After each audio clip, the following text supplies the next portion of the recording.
They've got Mendy over this. You were saying? Yeah, but the Senegalese, from the first minute, you saw intent from them that they really wanted to take their chances. They believed in that they could do it.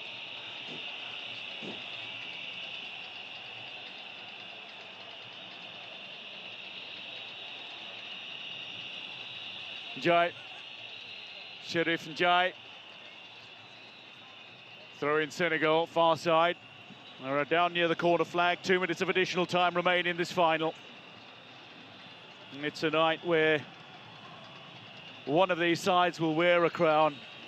They will be kings of Africa.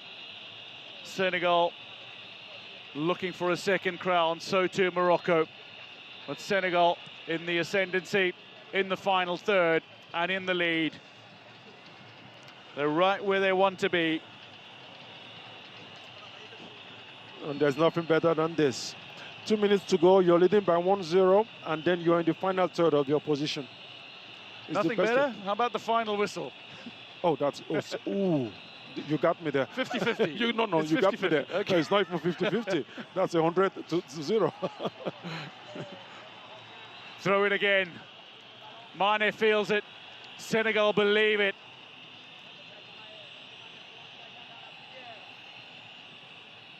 It was meant to be madness in Morocco, but it's going to be fury in Rabat. Yeah. Senegal have done what only a handful believed they could do, and that is storm the fortress. They have been unflinching, unafraid, utterly uncompromising. Well, and they are moments away from legacy, not just glory. Like I said earlier at the beginning of this this final, very few hosts have won this title. In fact, nobody has won it since 2006 except for Cote d'Ivoire. And that was just a fairy tale story in itself. Nobody could have scripted. Not at all. Not even the...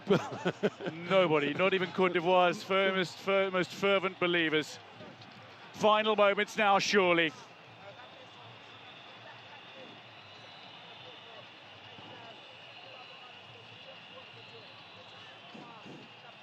The battle continues. Morocco will have one final chance to take the free kick. Bounou wants to take it, steal a few yards as well.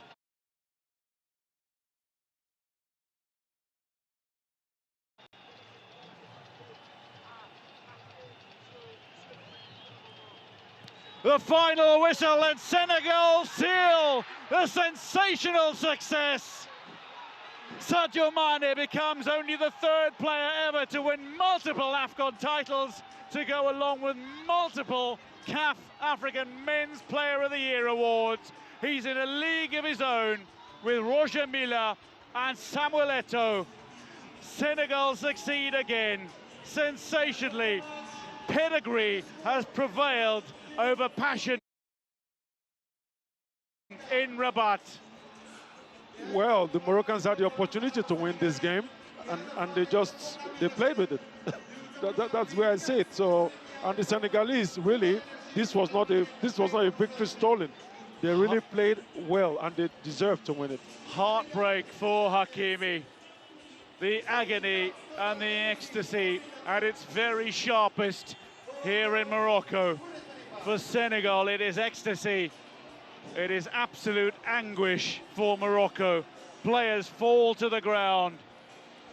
But the Senegalese stars look to the heavens where the rain falls heavily, where they thank more than just their lucky stars. It's been a steady, steely, stirring campaign, and it's led them to another glorious title, 2 in 3. Hakimi stands as an ambassador for Moroccan football. But this has been a standout display from Senegal. They've won 6 of their 7 matches.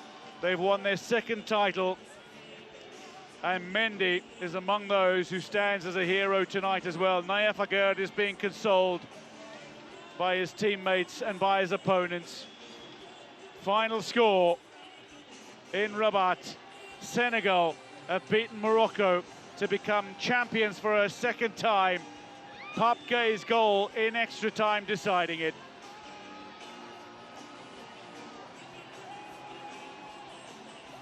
What does this moment feel like for a player? Oh, you can't imagine. You feel like you're on top of the world when you win this. You're African champions. You're the king of Africa. You're a hero back home to your people. This is, the AFCON is a friendly warfare among brothers, among family members. And this is, when you win it, you really are king, you're a king of Africa. Achraf Hakimi can't control it. He's consoled by Mendy. There is a great respect between the players. Hakimi is a leader, and he's proved it again. Driven by destiny, defined by discipline. Sadio Mane leaves the AFCON stage with another title, a multiple winner, and a glorious ambassador for football worldwide, shining on the African stage again. Well, finally, I think he might just be right. This might be the time to say goodbye. you want to leave on you want to leave on top. Because the next AFCON is going to be 35 years old. So there is hurt and despair and dejection and anguish. It's beyond dismay. It's beyond gloom. These players from Morocco are utterly grief-stricken. And you have to spare a thought for the team that did not win today. But you cannot ignore the remarkable turnaround for the team that did. Well, I think both teams have positives to take away from this competition. The Moroccans can be very proud of the way they organized the competition. They can be very proud of the way they played. They set some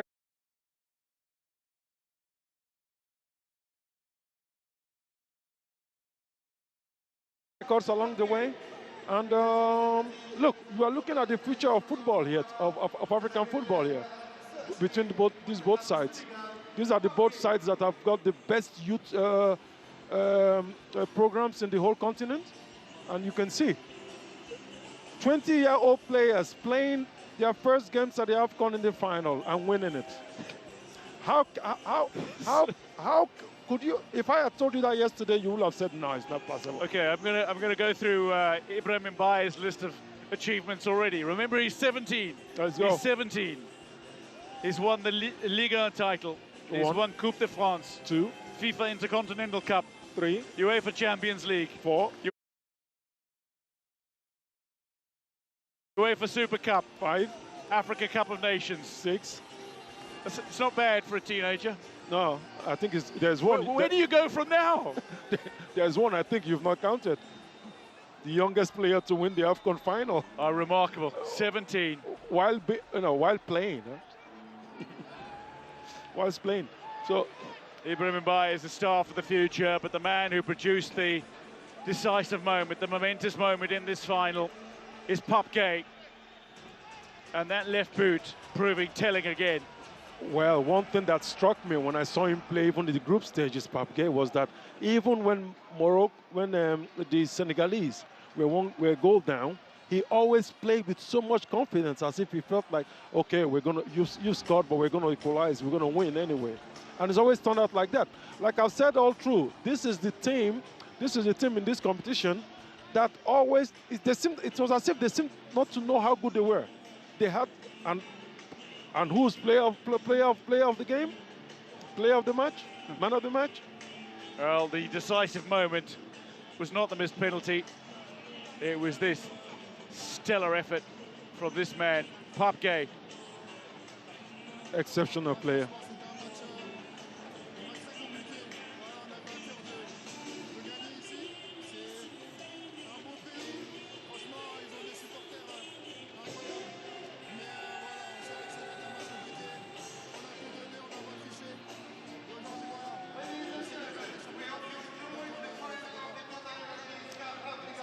Well, what he has said here is that they knew they were it's going to be difficult. They knew they had a very solid team in front of them, but at the same time also they played with heart. They played with so much passion, and hunger. They wanted to win it, and they were very happy that they were able to win it. Ghana gave the most capped